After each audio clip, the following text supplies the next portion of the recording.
L'origine mythique des épreuves d'endurance serait les services postaux d'Europe ou d'Amérique, comme le fameux Pony Express aux États-Unis. L'endurance, c'est aussi aller d'un point à un autre pour conquérir. Les militaires utilisaient les chevaux pour faire la guerre et avaient besoin de montures rapides et robustes. À cet effet, ils avaient coutume d'organiser des épreuves pour sélectionner les chevaux de troupe. L'endurance est une course de fond pratiquée à cheval et en pleine nature sur un itinéraire balisé. Le but est de parcourir une longue distance, de 20 à 160 km en une journée ou 2 fois 100 km sur 2 jours.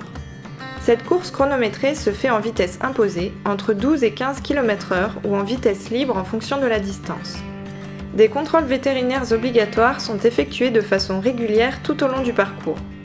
Ils garantissent la bonne santé du cheval car en cas de doute, de boiterie ou de déshydratation par exemple, celui-ci est disqualifié. Tout au long de l'épreuve, l'effort de l'animal doit donc être maîtrisé. Le pur-sang arabe et les croisements d'arabes ainsi que le shagia sont les races de prédilection pour les courses d'endurance. Cependant, d'autres races peuvent concourir elles aussi. Plusieurs qualités sont recherchées pour l'endurance.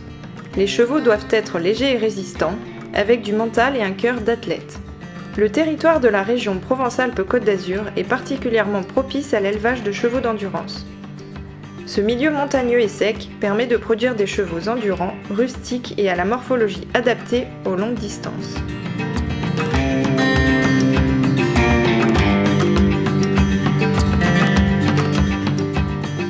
Notre objectif aux écuries d'Orabel est de permettre aux chevaux de vivre dans des conditions qui soient le plus proches du naturel. Pour cela, nous disposons de 140 hectares de parcours aménagés et de prairies que nous mettons à disposition des chevaux.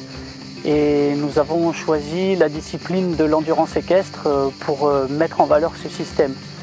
En effet, c'est un sport dans lequel nous avons besoin d'animaux robustes, économes, mais aussi bien dans leur tête. Donc pour atteindre ces objectifs, on fait en sorte de leur mettre à disposition des parcs qui soient suffisamment grands et avec du dénivelé pour qu'ils entretiennent de manière naturelle leur locomotion.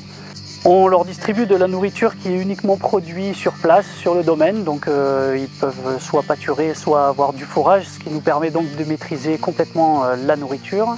Grâce à ce système, nous arrivons à nous maintenir au niveau international depuis plus de 20 ans, avec une production de seulement 1 à 2 poulains par an.